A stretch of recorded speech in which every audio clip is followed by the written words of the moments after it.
All right, friends, today we are going to be adding in the weft thread that runs from left to right in our looms. That's going to create this tree, the leaves in our tree. So the last time that we were here, we used a black or a brown string, and we created these warp threads by going up and down on our loom. And then we did this process of wrapping the string around the base to create the trunk of our tree. And I tied that off for you. So when you get your looms back, they're gonna look something like this. And today we're gonna be adding in the weft yarn.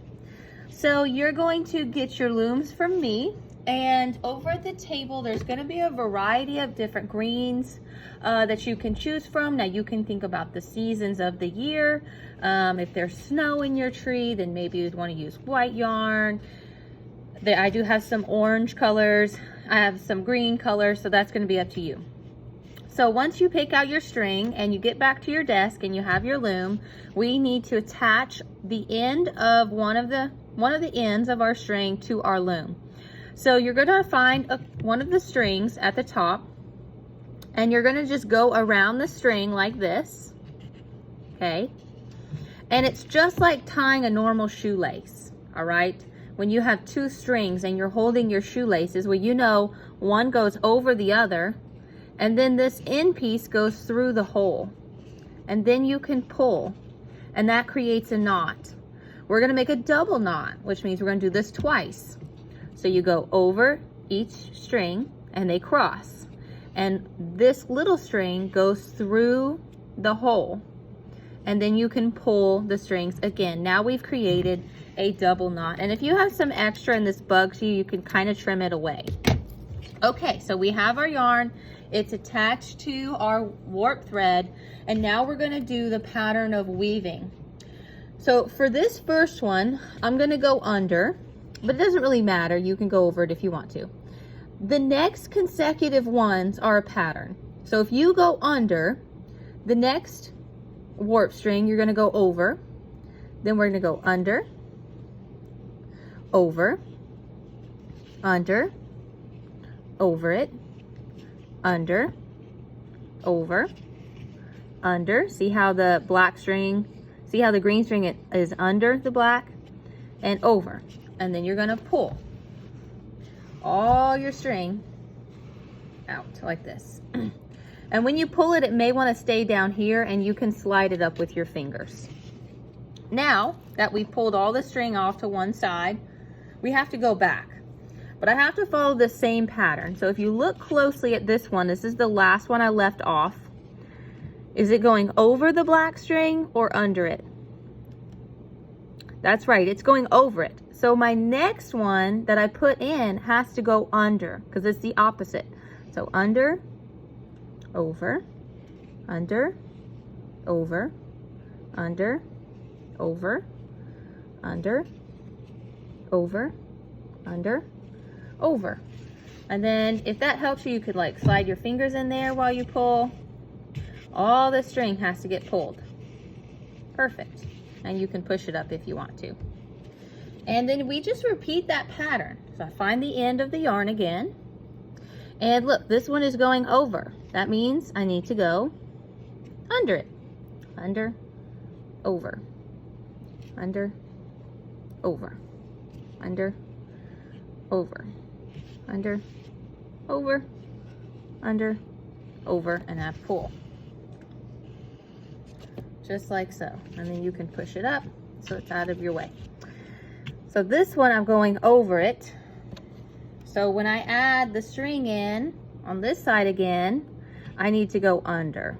Okay, see how going over it? If you went over it here and then pulled, I'm going to show you what's going to happen. Oh, it's going to miss. So we don't want it to get pulled out. Okay, so we have to make sure we're paying attention to whatever the last one was. So as you can see, it's over it, so then I'm going to go under it. Over, under, over, under, over, under. Weaving is basically like a big pattern. And once you figure out the pattern, once you figure out the steps, it is a piece of cake. It really is. Sometimes the steps may be tricky. Getting it started sometimes is a little tricky, but once you figure out that pattern, whatever your pattern is, then it's really going to come easy. And this is all we're doing today, is we are just weaving in the weft threads to make the leaves in our tree. Here is another one that I started. As you can see here, the more weft threads that you have weaving in and out, the fuller your tree is going to look. The less that you have, it's not going to look as full. It may even look a little bit unfinished. So you're going to keep weaving until you have your tree pretty full, because you want it to look like, you know, a regular tree. Now, when you're weaving and you kind of start running out of string, so I'm going to show you, I have about this much left. I think I can make one more pass through. I'm going to go under. Once you get to about where you have maybe a couple inches left in your yarn, then you want to let me know. If you have something like this left, you want to let me know, because you can pick out the same color, you can change your color. I will attach more yarn to this. So if you want to keep going, just let me know and I will tie more yarn to this. If yours looks full and yours is, you know, ready to tie it off, then we do this kind of the same tie off technique that we did starting it. You find your end string, you make the loop around the warp string like so, and then you're just going to pull it through. Make it through the hole, and then you just pull it through.